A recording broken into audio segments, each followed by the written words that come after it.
Welcome to our newest adventure for first responder wellness. No one fights alone.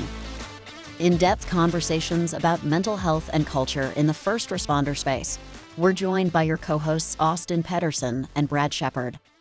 Welcome back, everyone, to the No One Fights Alone podcast. Austin, good morning. How are you? Man. I'm good. I always like doing Fridays because this is our podcast day. And so I really enjoy getting to meet new people, see new projects. This one particular today, I always forget that we are in 2023 and technology is so much different than it was 10 years ago. And because of that, that carries over into this space, into the wellness space for first responders. Absolutely. And there's so many tools out there now in the digital age. And that's what's really cool about today. And the guest we have on to speak, and I don't think we should waste any time talking any further about it. I think we should introduce Nick Fiorita. Did I get that right, Nick? Fiorito. Fiorito, like a Dorito. You got it. Fiorito. Sorry. Brad can't say last names, just so you're aware. I can't. That's all right.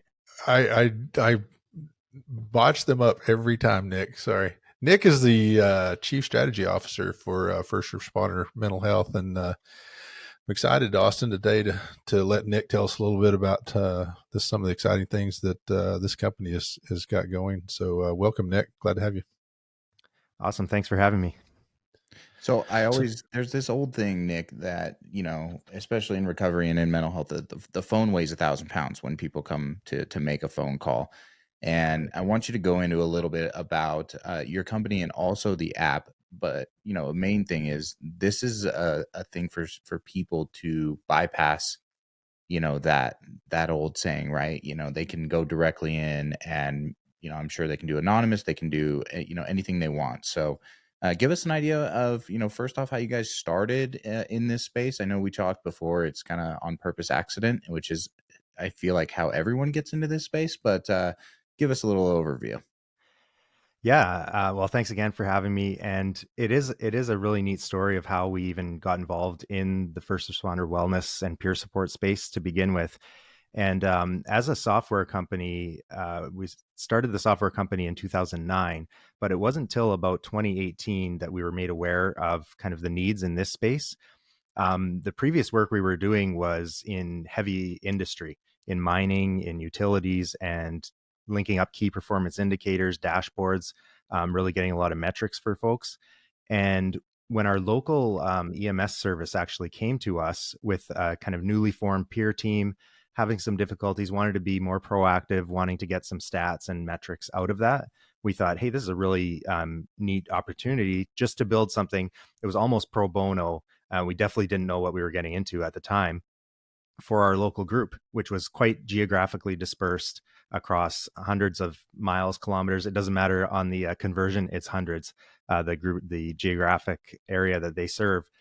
So we built that with them and we launched it in 2019, May of 2019, and didn't really think it would become its own thing, its own product. But as more groups started to hear about it and use it, it spread first up in Canada, in Ontario, and then it continued throughout a bit more of Canada and then down into the States through Minnesota. And now we're kind of all across the board. So that's the story of how the first kind of iteration of the project, as we called it at the time, PeerConnect started.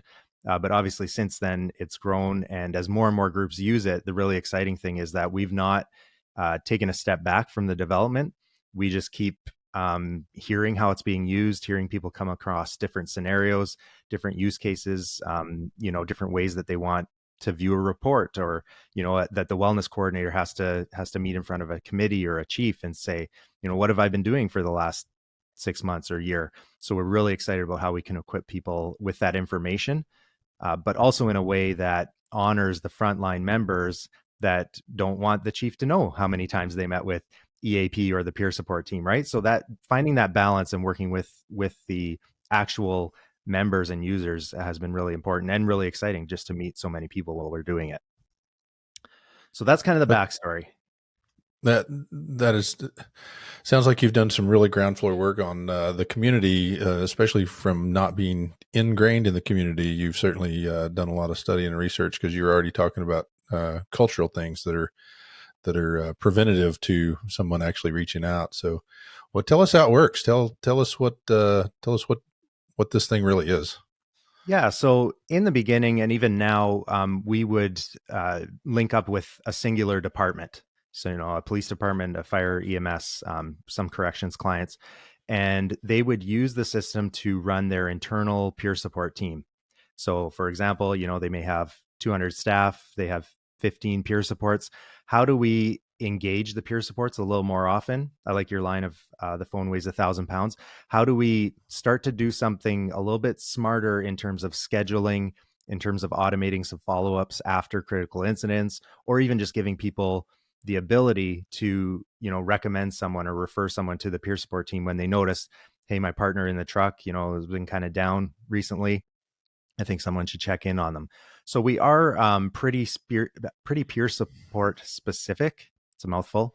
But of course, along with that, we have included items like a resource bank, like a services, a library, things that are really growing and taking shape because obviously not everyone has an internal peer support team.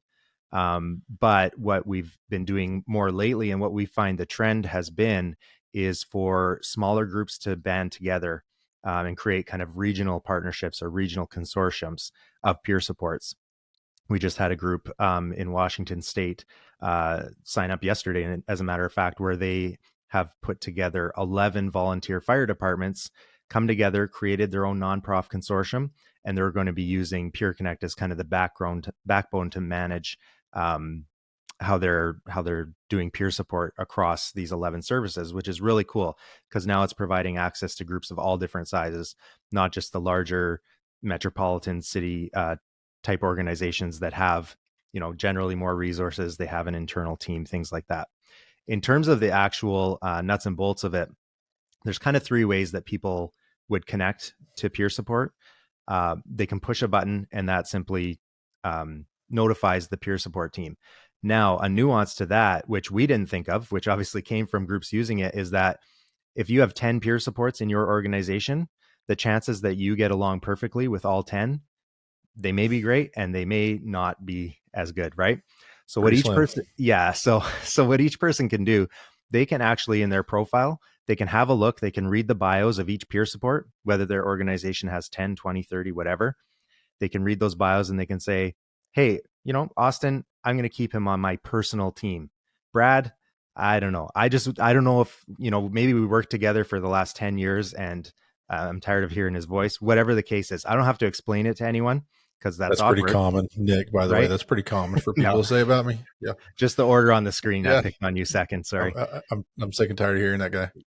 Yeah. So each individual can actually curate and create their own custom secret peer support team out of the available members. And so that's really cool in a singular department with the internal team, but that also works when we have multiple teams kind of mixing together. So you kind of create your own secret SWAT team of who's on your peer team so that when you do get to the point where you would like to talk to someone, you push that button, only those people. So if I had 10, but I removed 2, only 8 of them would be notified. And one of the nice things as well with the system and what we're hearing, the feedback is that it takes a lot less time coordinating, playing phone tag, all of that, because as soon as I push my button and those 8 people are notified, one of them can look at it and say, yeah, I've got some time. I'll talk to Nick. They hit a button, they commit to it, which is kind of where our motto kind of came accidentally out of this, commit to connect. When they commit to it, it goes away for the other 7, let's say. And, if you're 10 seconds later looking at that, you just see, oh, it's been taken care of. You don't know who took it. So you can't follow up and we're trying to eliminate that gossip kind of thing that can happen. So it's just taken care of. Now, if you've committed to it, then you get that person's preferred contact method. You can make the call, you can meet them for coffee, whatever. We actually stay out of the actual conversation itself. So it's not a chat app on purpose so that no one can say, well, the administration or the chief logged in and could see what I talked to Austin, my peer support, about. So those conversations still happen analog, you could say, outside of the system, over coffee, over the phone, whatever. We just make sure they happen. So it's almost like peer support dispatch or a peer support management system. So that's if I want to reach out myself, right? Which, as we know and as we found, is less likely than some other ways, because that does take a step. Now we find it's more utilized than a phone number, because you're not going one-on-one, but you're kind of paging a team. But still, that's going to be more rare than some of the other ways that people connect. So another way that people can connect is that, again, as I mentioned, it's role specific, or you have different permissions based on who you are in an organization. So if you're a spouse, you'll be able to see and access different things than maybe if you're a retiree or if you're an internal employee. So people can be given the recommender role. And what that is, usually that's the peer support team, and supervisors would have that role. So if I know that Brad and Austin went to a bad call, I can quickly just look up their names, hit recommend, choose from a list of reasons why. That's going to flag or notify the people on each of your individual teams, because you may not have the same people on your team. And they'll know, not that you push the button, but that you've been recommended by Austin because of critical incident. So again, it's just really increasing the speed, the efficiency of those check-ins, making it very easy for everyone, from the supported person to the peer support to the supervisor that wants to make sure the guys and gals are followed up with after the fact. That's really nice. And we started to automate that through dispatch systems as well, starting to connect with the dispatch. And, if a call meets a certain criteria, which the group can define, then we can just automatically have peer support follow up with them after, but always kind of respecting and going through that filter of who's on my list, my personal list. I love that so much. Yeah. I mean, that's been a huge issue, is this preventative portion, right? Like, I think this culture and mental health in general has been very reactive, right? Which is, we wait for a crisis to happen and then send a team to respond to that crisis, help them seek services at that point, whatever it may be. And so this is something that I love, in the fact that it's preventative, which is, hey, we're just going to check in on you. And we know that's a tough call. Yeah. And so that actually is a good lead into kind of the third way. And this one is really, it's gaining a lot of traction. A lot of people are really appreciating it. And we're getting real life stories of how it's really helped people, is the proactive side of things. So what a group can do is they can set the maximum amount of time that someone could go between check-ins from the peer team. And so some of our groups, they'll set that for a year, let's say. And so if I don't push a button, no one recommends me, no one checks in on me, kind of fly under the radar, and a year goes by, my name's going to pop up to my peer support team, and it will tell them this is a scheduled thing. So I'm not going to get called at 3 a.m, but the peer that commits to that knows, okay, it's just Nick's scheduled annual check-in. That's a different conversation. Again, the group can decide what that conversation looks like, but now we don't have anyone falling through the cracks. It's always kind of that safety net that keeps getting bumped back X amount of days to ensure everyone's met with. So that's been really nice for people to have 100% coverage, be able to say to their committees or their wellness units, say, hey, we met with everyone last year, and here's some of the trends and things that we're finding, which we won't get into the reports, but there's different reports. They're all de-identified, anonymized kind of thing, so that you know what's going on in your organization. Further to that proactive, a really neat piece that, as we've done recently, is you can have different people, different roles on different timers. So if you have your new recruits, maybe you want them checked in on quarterly for their first year. If you have folks off on sick leave or disability, maybe you want them checked in every 6 months, because they're kind of out of sight, out of mind. And the stories we hear is that those people often, the feedback is, hey, I went off on sick leave and I got forgotten about on day 2. So this really just helps to prompt the peer team to stay connected, to be engaged. We hear a lot of groups say, we have this big peer team, but they're kind of just sitting and waiting for someone to call. And this really just engages and gets that conversation more normalized and more active amongst the group.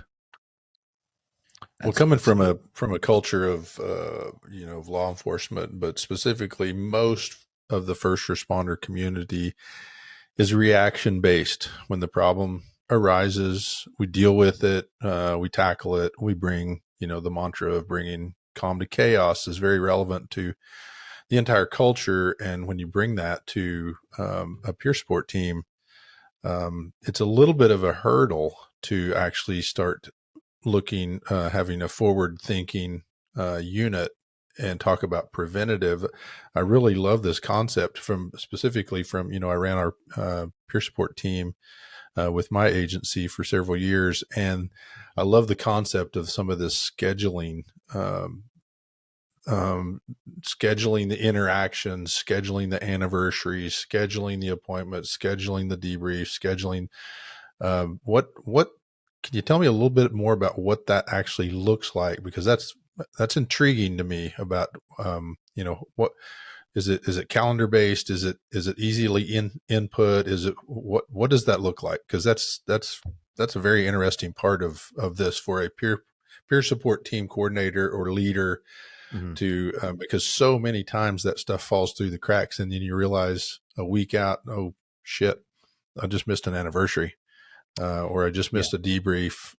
We should have followed up with that one. There's so many times this stuff falls through the cracks. Can you tell me, Nick, can you tell me a little bit more about what that, for the listeners, maybe that's something that's really intriguing for them as well. Yeah, for sure. And our goal is to decrease the amount of kind of administrative work that a peer support coordinator has to do. Bless right? you. We want, yeah. And that really was the original goal. When that first group came in, it was like, we want to do more while doing less, if that makes sense, right? While doing less of the phone tag, less of the spreadsheets, trying to keep track of things. So this is kind of your scheduling buddy in terms of, you put people on those roles. And let's say the default for your organization is yearly, but let's say you did have a critical incident on this date and you want a certain group of people, obviously the people that attended or were affected, you want them to be followed up with on that anniversary. You can do that. You can assign those people to this anniversary. You can schedule it however you want. But then that's kind of it. You can then just trust that when that day comes, those people are going to be flagged for the people on their peer team. They'll know why. They'll know it's an anniversary, and those peers can commit to it and make that call. We have a bit of a different process for when you're doing kind of group debriefings or diffusings and things like that. And there's obviously a multitude of different preferences, options, schools of thought. So we've tried to accommodate kind of everything that we've come up with and really allow the coordinator to set things how they want and not forget about it, but allow those timers, those clocks to tick on their own, and then just prompt people to do the task. So for the peer support, it's kind of nice too, because you're being prompted. Let's say, Austin, I was your peer support and we had a chat today and I said, you know what, is it okay if I check in with you in a couple of weeks just to see how you're doing? When I go to close off that request in the system after we've had our chat, which again is outside of the system, I can fill in a little form and the agency can choose what questions, they can have one question or they can have 20, what's on that form. When you hit submit on that form as a peer support, it de-identifies it, strips the name from it, and it just gives you a total aggregated report for that coordinator to say, here's the trends, here's what people are talking about, but never able to reattach who talked to whom or what they talked about. But if I'm a peer support having that conversation with you, Austin, there is a section on that form that almost all of our groups include, which is a follow-up. So I can just hit yes, type in 14 days, hit submit. Now in 14 days, 2 weeks goes by, my phone notifies you're scheduled for a follow-up with someone. So that's an automatic, peer, that's an autofill, right? When I hear you saying that, I'm trying to picture in my mind putting that in there. So that's an autofill, an automatic part of your input. You can choose, because maybe I'm going away, but I want to make sure I connect with you in a month, or maybe it's tomorrow or 2 days. I can type in whenever, I can pick a date, or I can type in when I want to be prompted to follow up with you again as the peer. So for the peer support, they're not waking up in a month saying, I was supposed to call someone. Oh, Austin. Yeah. Ooh, now it's awkward. It's been too long. Like he knows I forgot about him. Right. So this is just kind of that nagging support. The app itself is going to keep notifying you. And if you dismiss it, you can set, as an organization, you can set some timers or you can set some notification rules. It's going to pop up again. You can't get rid of me that easily. You need to follow up with this person. Now you have some options and things. You could say, yeah, I did follow up, and then fill out the form or whatever. But it's really nice for the coordinator and for the peer supports themselves, just to kind of allow this thing to do their scheduling for them, and make sure they're not kind of dropping any balls there. No, I love that. And there's something I want to jump into because I know how important it is in this space. Let's talk about confidentiality with this Mhm. app. What does that confidential standpoint look like? Because a lot of people are going to not want anyone to know that they reached out, or it needs to be kind of a hush hush situation, whatever it may be. So I know you talked a little bit earlier about um, it's not a chat on the app in particular, but Mhm. what else are you doing to really make sure that these reach outs or these check-ins or these type of things stay confidential? Yeah, so a few different ways, and obviously that's a huge challenge that we had to overcome, because we know that very few people are going to use this system if it doesn't meet that requirement, right? Obviously, just because of the nature of the work, the nature of the people that Hmm. are involved. And so a few different ways we've kind of mitigated that. In any of the stats or reports, there's no names attached. The only time we would actually attach a name is for the peer support team, and that is a request from user or from coordinators, just to not to see who they met with, not to, you can't see who they met with, what they talked about, but you can just see, okay, last year Austin did 28 check-ins and Brad did 25. Hey, that's really good. Or no, Austin did 50, Brad did 2. I better go talk to Austin, make sure he's doing okay, because he's kind of carrying the load, right? So for that coordinator to be able to actually manage their team and the health of their team, make sure people aren't getting burned out, kind of establish, maybe we're going to do a 2-year on, 2-year off kind of thing. So to give the coordinator some metrics as to how the team is doing, but again, not how many times me as a frontline officer or medic or firefighter reached out asking for support. So all the stats, all the reports and everything are de-identified. Again, if you were to push that button, it's only going to the group that you've pre-selected, that you're comfortable with potentially taking that call and committing to you. And then once someone has, then it's going away for the other people so they don't see. Um, and then, yeah, we've actually had a lot of groups ask, can we have the chat in this system? And Hmm. it's technically not a problem to do. The previous software company that we had, we built texting chat systems and everything. It's not that difficult, but we've kind of so far stuck firm on, you don't actually want that. Your legal department at the city doesn't want that, and your union doesn't want that. So even though potentially it could be an easier use case just to do the chatting right then there, we've kind of stuck to, no, you're still going to meet for coffee. We'll give you that person's phone number so that it's easy for you once you commit to it to see how they prefer to be connected. Because each person in their profile, they can put, I prefer to be texted at this number, or no, I prefer to be called at this number. So they can choose who's responding and how, which is nice. But that conversation takes place outside of the system. So someone, even if someone gained access or looked over the coordinator's shoulder, they couldn't see anything, any kind of requests or responses from an individual. And that's so important, right? Like we need to make sure that these issues and these things that people are facing are confidential. Mm-hmm. And so, I know that they can reach out directly to a peer support member. There's also a huge part of this that I was doing a little research on last night, and then also chatted with you a little bit before, but just resources that are available on the site. I know you guys talk about PTSI, depression, substance abuse, harm reduction, prevention resources. What does that look like for somebody? Because sometimes they are going to want to reach out on their own to a different resource and find a solution that way. Yeah, exactly. So we've talked mostly so far about the peer support kind of dispatch or mechanism, which Yeah. is the heart of it, and we're kind of still the only ones doing that side of things. Now, obviously, there's a lot of websites, there's different wellness apps, there's different places you can find resources, right? We've taken kind of an interesting or a different approach to that, in that groups can decide, they can kind of be the ones to curate what goes in front of my members. They can add their own resources and listings, or they can choose and kind of follow groups from a shared collaborative space in the back end. So you can see, let's say, Brad, you were the coordinator at your department previously. You could say, well, our local EAP that we use is actually a local clinician. I want to make that person's post kind of our main one in the resource bank.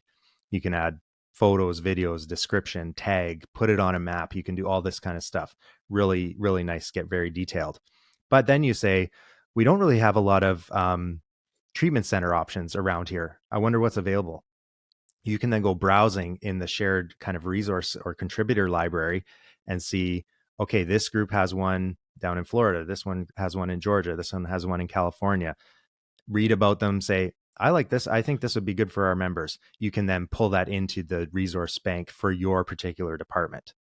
Now, individuals, they can kind of go browsing as well. But when it comes to what your group has stamped, you can kind of choose, hey, these are the ones that are maybe most in closest proximity. Maybe our benefits cover this one. You can kind of have it in front of people so that they know, because there's nothing worse. And this, we learned this really early on. And this is not to criticize other, methods of doing things, but 1-800 number is good. 1,000 1-800 numbers are not 1,000 times better. They're not 1,000 times worse, but they might be, right? So we don't want to overwhelm people just with, hey, here's the world's largest resource bank, because that's Google, and that's not really helpful when you're trying to be contextual to my situation as a first responder in, state X. So it's a very dynamic resource and contributor library. We just recently actually brought someone on board full-time to reach out to partners, to service providers, to clinicians, to treatment centers. And those groups can they can create their own listings now in PeerConnect in the back, and they have to keep them up to date. So another problem we've heard is that, okay, we created this beautiful database. Here's all the resources. Maybe it's on a bulletin board, maybe it's in an app or a website. And 6 months later, oh, did they move? Oh, is that clinician still in business? Is that still the phone number? This is a very dynamic, living database that the service providers themselves are prompted every X number of months. We're kind of playing with it right now, but you've got to keep your listing active so that when someone does take that big step of reaching out, they're not getting, a dead phone signal or the website is 404, right? So we're building that side in a bit of a different model, bit more of like a crowdsourced model for people to add their services and for groups to kind of endorse them as, yeah, this is a good one. We're going to pull this into our system. I love that. So basically what you're saying is someone can create it themselves in their area, their specific area, the department or city or whatever it may be, but then they can also access anyone's nationally or, whether it's Canada or the US or whatever it may be, and see those different options. Yeah, exactly. So they may want to view them on a map. They may want to search by, I need some help with substance abuse and I want a substance abuse treatment center here. The sorting engine is very powerful. And obviously as more and more groups start providing, as we have this new person on staff now that's engaging the contributors and the service providers, and they are creating their own profiles and putting their own offerings in there. It's really growing. And that's something that'd be a nice thing if this podcast, if listeners heard about that and you say, hey, we work with a local clinician or we have a local EAP kind of service through our hospital or through our insurance. If they want to get in touch with us and get their listings in there, that's really great. Because again, taking the burden off the peer coordinator to ensure that these are up to date, that the information's accurate, hey, we have 50 resources in our kind of old guidebook. I don't want to have to type all those 50 out again, right? Or every year ensure that they're all up to date. So this is kind of doing the work for you. You can kind of just follow groups. You can automatically import them. But you might say, hey, Brad himself is a great trainer or a great clinician. Maybe he's a peer support trainer. I'm going to make my own listing on that and include that there. So kind of best of both worlds. Create it yourself or follow groups that you trust. You've obviously done a lot of homework on this, because that, using Austin's metaphor, the phone weighs 1,000 pounds, and when they're in crisis, they don't want a ton of options on who to go to. You've obviously done some great research in that aspect, keeping the choices simple for those people that really need the help right now. How about a really a little more difficult conversation? I'm trying to think of questions that actually a peer support coordinator or team lead would be Mhm. asking. What is there a cost? Is there a cost to this for agencies to bring this on board? What if that is? What kind of challenges does an agency have? And probably you already have solutions on how to overcome some of those challenges. Yeah, so we base our cost on the agency size. So basically, just number of employees. It's pretty reasonable, we feel, compared to other offerings, other things that are out there. We would call the employees. So if your group had 200 staff, we would bid, or we would quote on 200 people. But any other of those external or peripheral type folks, they're at no charge, and they have access to certain sections or specific resources, which would be like Peripheral would be retirees, spouses, family, spouses, retirees. Yeah. significant others. Yeah. Yeah. We have had in the past, well, I think they still do. We've had some groups use it for recruiting as well. Like, hey, download the app, follow us. You can kind of, you can apply, or you can basically say, hey, I'm interested in this group. And then if someone is an interested recruit, they don't get access, obviously, to everything that an employee would get. They don't get access to that one button peer team kind of thing. But you, as the coordinator, you could maybe say, hey, here's a good article they should know about before they get involved. And I'm going to share that with the new recruits specifically, or with potential recruits specifically. Or here's an event we're having for the spouses. I want to share that with people who have the role of spouse specifically. So again, it's very contextualized. When I log in, when I'm added to a service that brings PeerConnect on, the role or roles I have determine what shows up for me.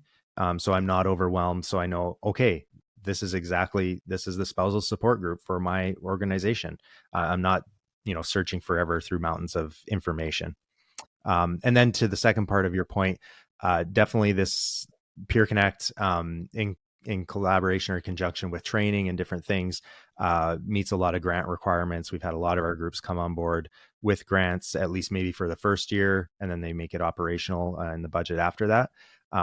But one of the nice things that we've heard and we've built as more groups use it is the reports and stats that you get out of this that show that your peer team is engaged, that show here's the needs, again, de-identified. Those are almost the ticket to ensuring sustainable funding and ensuring that you can prove to whoever's paying for not just the app, but paying for your whole peer team, right? Paying for a coordinator position, paying for ongoing training and maintenance for the peer team members. You're not collecting this on a spreadsheet. You're basically looking at it in the back, hitting export and saying, here's what we did last year. Here's our numbers. They're looking really good. Here's the areas of concern. And so that really, we've had groups say, hey, that helped me secure next year's grant or a 3-year grant or whatever. So that's really been important as well, because even if it's not grant based, you as the coordinator, you want to know what's going on. You want to know how to better serve. You want to know if the size of your peer team is appropriate for how many people they're serving and how many interactions they're doing. So I found so many incredible challenges running a peer support team based upon confidentiality and that delicate balance of knowing what to report and when and how, and leaving names on, leaving names off, scheduling, who has access to. I mean, it just sounds like you've really done a lot of work and got some really great input on how to put such a great program together. Look, I want to circle back to the resource piece, and just for definition, for simplifying for our listeners. So the resource, as what I was kind of looking on your website, it looks like it's maybe a tab in and of itself, and then it's a push tab in categories of resources. Is that fair? And I kind of heard you talking about that a while ago. So training, treatment centers, relationship, maybe spiritual. Can you talk a little bit about that, kind of how that is organized and how that kind of can unfold for somebody that maybe is considering looking at this program? Yeah, definitely. And what you were speaking of previously is really important, that all of these ideas really have come from people using it, right? Have come from the needs of the people using it. And we're very active on the development side still. We have a very robust full-time development team working on this. Right now we're on monthly releases with new features. So it's really pushing strong on that side. We've just recently kind of redesigned the resource side to split it into a few more kind of granular approaches. So there's a resource library where you can go and read articles, watch videos, again, with different tags of a category, a keyword, people can search and organize. If you're looking for something on Amazon, it's kind of similar to that in terms of you got your higher level category or theme, then you can get more specific. So there's the resources library, then there's the services, and services would be treatment centers and clinicians and different things that I'm not just reading about it. I actually want to engage with this service provider. Again, the service providers can create their own listings, or coordinators or system admins can create them on their behalf. And so, yeah, if you're looking for a specific type of service, you have a specific stressor or problem you're dealing with as a user or as a coordinator that you're saying, it looks like from our stats of when people are meeting with the peer support team, our number one issue facing us right now is this. I want to go search in the back and see what's available that I can put in front of our staff, because I know we have a large percentage of people that are struggling with this area.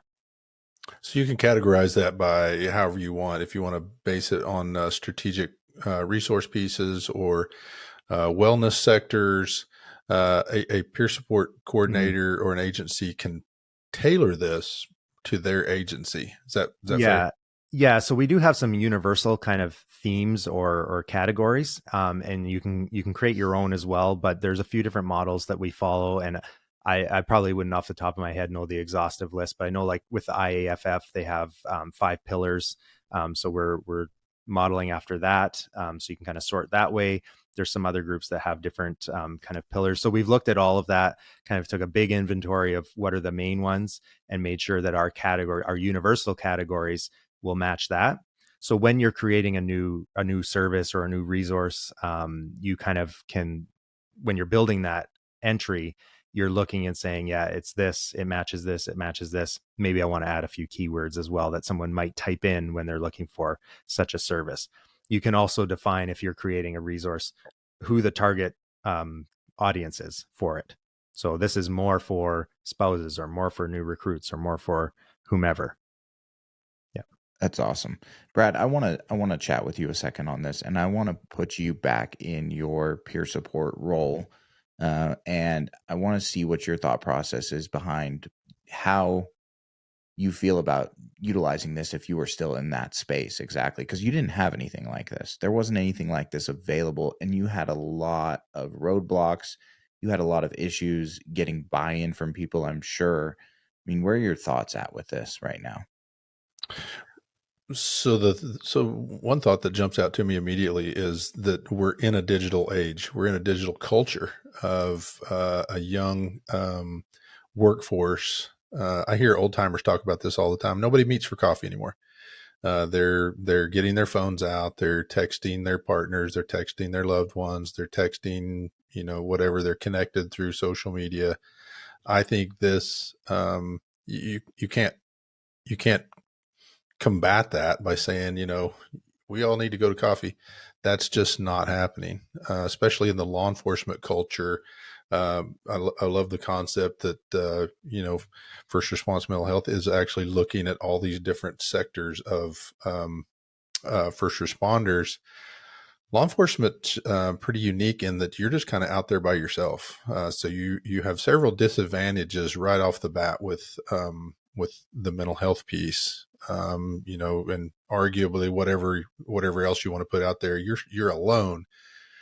So I love the concept that you actually you have access to, I'm holding my phone right now. I have access to it right now with my phone. I love this concept, Nick, that this is where, so that's one piece. The other piece is a frontline peer support. If I'm doing the work as a peer support personnel attached to my agency, there's so much freedom now of not having to worry how I'm getting my name out there, of how I get, because that was one of the challenges when I taught and built peer support teams. How do we market ourselves? How do we let everybody know and still be confidential, but let everybody know that, hey, Austin's the newest member of the peer support team. How does Austin do that? Well, now you have an avenue and a mechanism, a delivery system to be able to say, hey, Austin's one of the peer support guys. And to your point, Nick, right at the beginning of the conversation, you look at this and say, holy shit, I didn't realize Austin was even on there. I like that guy. I trust that guy. I want to have a conversation with that guy. Or maybe the opposite. I knew Austin was on there. I don't want to talk to him. I didn't know Nick was on there. I want to talk to Nick instead. I think that's a much more valuable piece of the pie than what we realize, because there's a nuance of trust out there in the field with all these first responders, all of them, that is not often talked about, but it is heavy. It is a big piece of all of these cultures. And then, off the cuff, just lastly, I would say as a peer team coordinator, man, one of the quotes, and I'll just say it. One of the quotes on the website was immediate access to care and the reduction of time. As a peer support coordinator, those two bullets alone within that quote just really jump out of me, because man, the access to care that's a challenge as a peer coordinator, getting those resources out to the field, to the peer team, to the person in crisis, or to the families in need, to the spouse, to the retiree.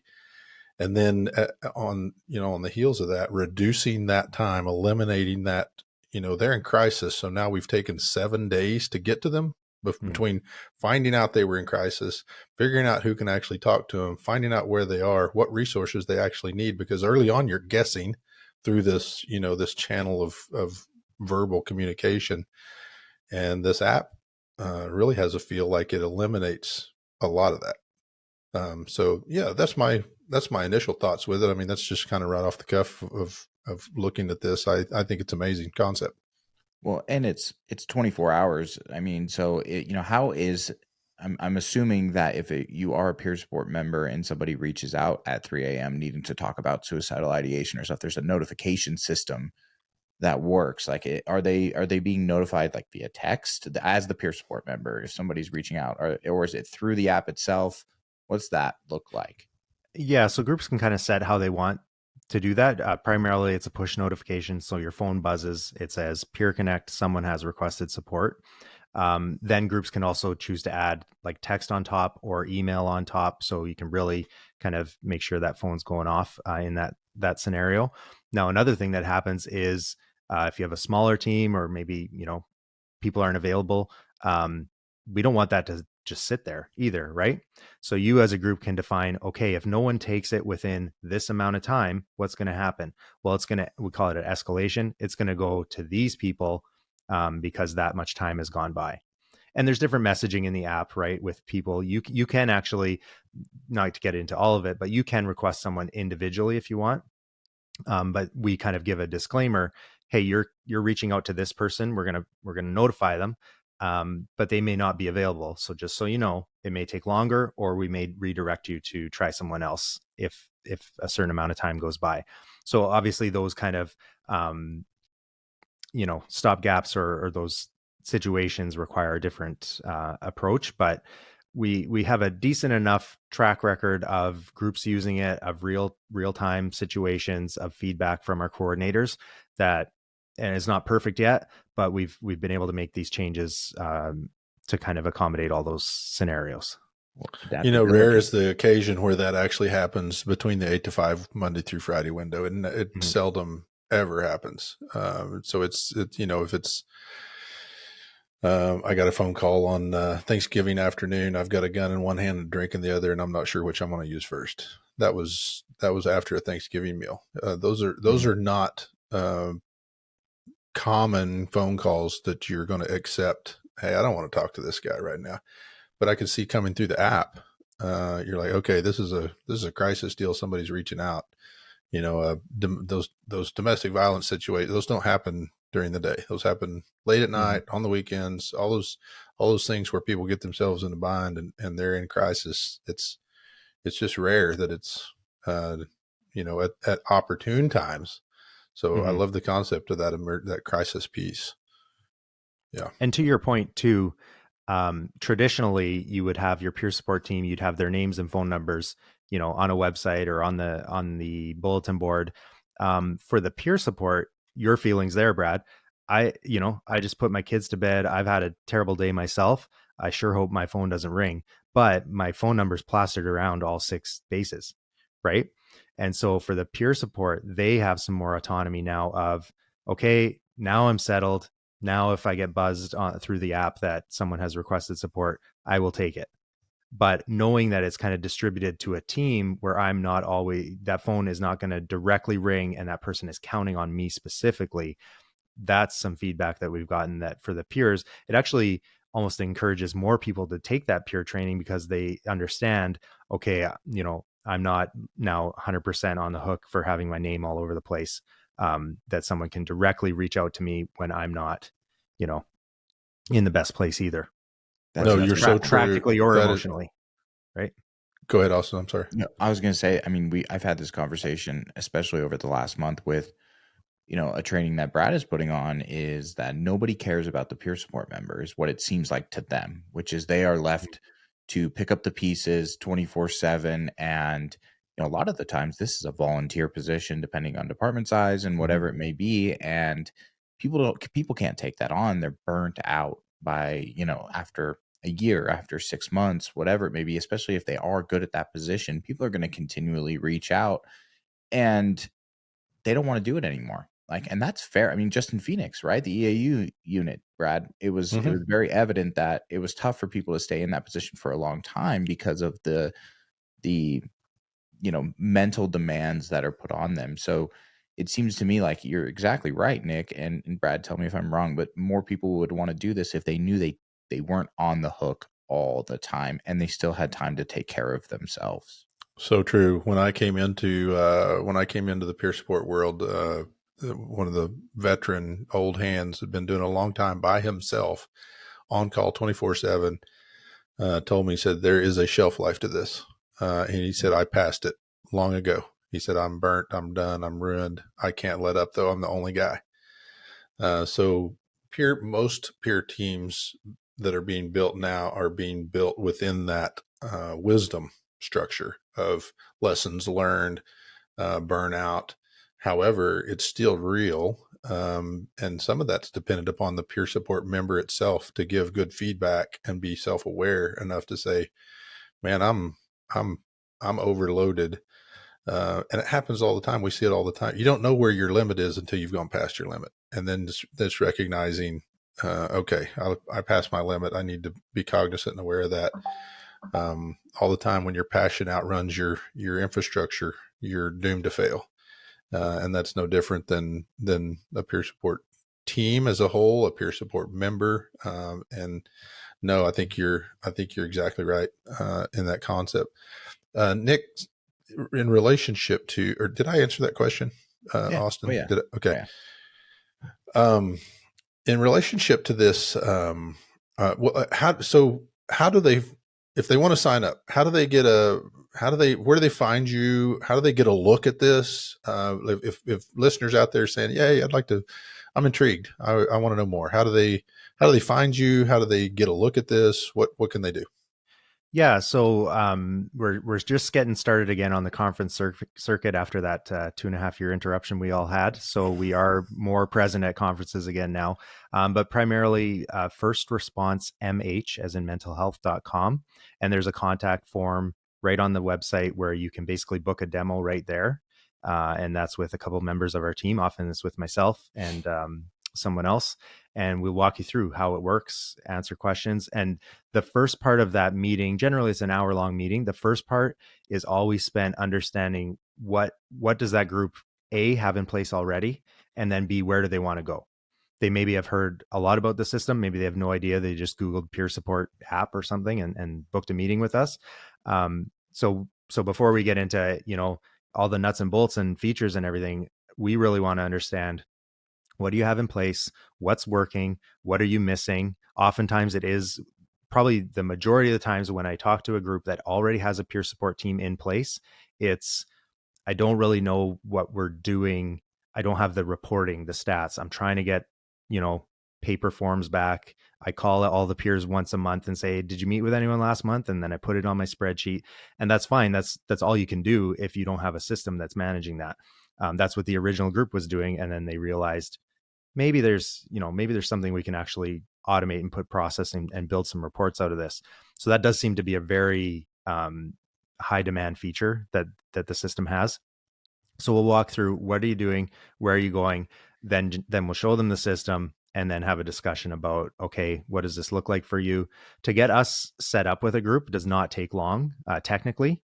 But we like to train the people, train the peer support coordinator how to be a system admin, train the peer team, which is kind of fun, actually. It's usually just over Zoom or something. Train that peer team how to request, how to recommend, how to commit, how to talk to each other. So oftentimes groups will leave that open for a week or two where the peer team is just trying it out amongst themselves, playing with it, getting to understand. They kind of then become the ambassadors to the rest of the department that, in a few weeks' time after that, we get it all set up to roll out. We have QR codes, posters, email templates for that wellness unit to say, okay, folks, here's how we're going to do things. Here's your new option. For resources for wellness, for getting a hold of the peer support team. Here's the FAQs, because they're going to be FAQs. Oh, you want me to use an app to push a button to request peer support? Obviously, we hear those all the time. So we equip that team, that unit, that peer coordinator with all the materials they need to be successful in a launch. And then one other thing I'd like to mention is that, because it's just been so neat, is we've started up, we call it coordinator connections. And we do that every quarter. So all the peer support coordinators, all the system admins, we get them together, spring, summer, fall, winter, and we either explain maybe a new feature of the system, or we have one of them be the guest speaker and talk about a scenario that they use the app. Maybe they had a critical incident. Maybe they had a proactive reach out that went really well because the person opened up and, they were considering some things. And it's just a nice networking event, because often with most groups, you have a peer support coordinator, maybe they're full-time, maybe they're part-time, maybe they're volunteer on it. And they're kind of in a silo in their department. Maybe there's 2 or 3 in a really big department. But oftentimes there's not, right? So to network and see what other people are doing, how other groups are using the app or building their peer support team, or what trainer did you use, or what model do you follow? That's been really neat too, to connect those folks that are often kind of on their own within their department. And this is, first off, I'm going to recommend whoever's listening, if they are interested in this, to check out the website, get in contact, start that process. I'm assuming a first initial phone call isn't a commitment. Just for sure, look into that. So before we wrap up, and this has been great because it's such an awesome resource for first responders. Where are you guys available? I know you started in Canada, and I'm sure people have heard that nice little twinge you got in your voice. And so I want to make sure people understand where this is available. Yeah, so definitely we started in Ontario, Canada, and but we have basically 2 versions, 2 separate servers. So encrypted server in the US for American clients, in Canada for Canadian clients. So the data and all that stuff is not a problem. Can generally get groups set up no matter where they are. In North America currently, we haven't crossed the pond or gone below that. We've had some interest from overseas, but right now we're just kind of focused on building, because it's so collaborative and it's so about connecting people that we don't want to really overstretch and get into different areas. But we do kind of go from coast to coast in both the US and Canada. Right now we have client organizations all over the place. So I love the coordinator connection. When we were putting peer teams together, I would really encourage coordinator collaboration and put the team leads in connection with each other, because there's so much learning that could be done, and that's a peer-to-peer in and of itself, right? So yeah, you get this collaboration going, because this community is so unique. One call is never the same as the next. But I absolutely love what you're doing there. And I know we're wrapping up, but I'm going to give you I'm going to throw you a softball pitch here, because I'd really love to hear some of the feedback. This is a brag opportunity. What kind of feedback are those coordinators giving on this app? What are they saying? Yeah, we've had, so there's obviously different kinds of feedback in terms of how it has just made their life easier to manage a team. That's been a big one, obviously, just the hours spent, which we can actually quantify with a couple groups. It's been high percentages, like percentages I didn't actually believe. Someone said like, oh, 90% of my time has been freed up. I said, no, that's not really true. He said, yeah, because look what I used to do. I used to have to follow up after every incident, after every call of a certain type, I make can sure, believe and it. then I follow up with the peer support. That is all taken care of now through this system, where I'm kind of just watching. I'm hovering over the controls saying, okay, nothing's escalating. Nothing is needing my attention. It's all kind of running itself. So now that peer coordinator is free to meet with more people, to look at the trends and maybe gather some more resources or get some more resiliency training in-house, things like that. So that's been a big one. One of my favorite stories, and it's kind of, it was not near the start, but it was one of our first clients. They enabled that proactive check-in. So they set it for 6 months. And so they launched, 6 months went by, people started to come up for the proactive check-in. And this coordinator called me. I was actually, I was out of town for work, and she called and she said, I just had to tell you, we did our first round of proactive reach outs, and it was kind of awkward, actually, to be honest, like people just getting a random call, but it was well received. People said, oh, thanks for checking in. That's kind of a nice surprise. She said, but one of our peers reached out to someone, a young paramedic, and they said, oh yeah, it's fine, I'm good, don't worry about me, thanks for checking. And 2 days later, that same person called back and said, you know what, I've been thinking about it, I wasn't fine when you called, and now that you've reached out, I'm ready to get some help, like how can you help me? And so whether that person would have eventually reached out, maybe what would have happened, no one knows. But the fact that the system prompted the person to reach out to that young person, and for them then to consider it and then call back and get the help they needed, that was like all the motivation we needed, for sure. So that was really exciting to hear that. Such a great win. That Mhm. that's a common some common feedback that's been said when you check out, and I think check on people kind of goes back to that old adage of no one cares how much you know until they know how much you care. Once you make that phone call, you've made a connection and reestablished, hey, I care about you enough to make a phone call. But I'll go back to that 90%. I believe it. I believe that 90%. You're talking to two guys who are living and dying by the phone, and oftentimes when you're in the suck of the phone, you're not doing anything proactive and preventative of sorts. You're just in the reaction phase, and it goes back to the original first part of this podcast, which is we live in that reaction phase, so it's easy to kind of fall back there. So I could not. I'm not surprised by that. I'm not surprised by that. And Nick, thank you so much for this. This has been really enlightening, and thank you so much for what you're doing for this community on behalf of the community itself and the peer support community as well. Thank you so much for what you're offering up here, and I would just encourage a lot of the listeners to give Nick and his program a look. Yeah. Awesome. And Yeah, that's what it thanks is. a I lot, mean, guys. it's Actually, a legitimate source, and that's something that we want to make sure and get out there, is that this is something that can be a solution to a lot of issues. I mean, I've seen them at very legitimate wellness conferences, connected that way. That's how we met, someone from your organization for this podcast specifically. And so to the people that are listening, head to the website, learn more about what they do, open up a conversation. That's the reality, is all of this stuff has to start one way or another. And it's one peer support member who may be burned out, who needs help, who needs to wants to take care of their people. And this is an opportunity to do that. Mhm. And I will say the funny thing is that since we've started, my wife has actually become an EMS dispatcher. So now it's like, oh, now it's especially close to home. So, so Yeah. it is motivating for sure. And that's one thing too, right there, is people always wonder what the motivation is behind it. And a lot of people will say, hey, they're just in it for the almighty dollar. But the resources that you guys have made available and the context that you have created through this proves that, hey, we're just here to help people, right? Like that's the bottom line, is, the confidentiality, the retirement resources, the treatment options with therapists, with everything. I mean, that's you're not getting paid directly by these people to be on the app, I'm assuming, and so it's just there for people to see what they can do to get help. Mhm. Yep, definitely. Yeah, thanks a lot, guys, for the opportunity. It was great to chat with you. Nick, thanks for coming on. Thank Okay. you.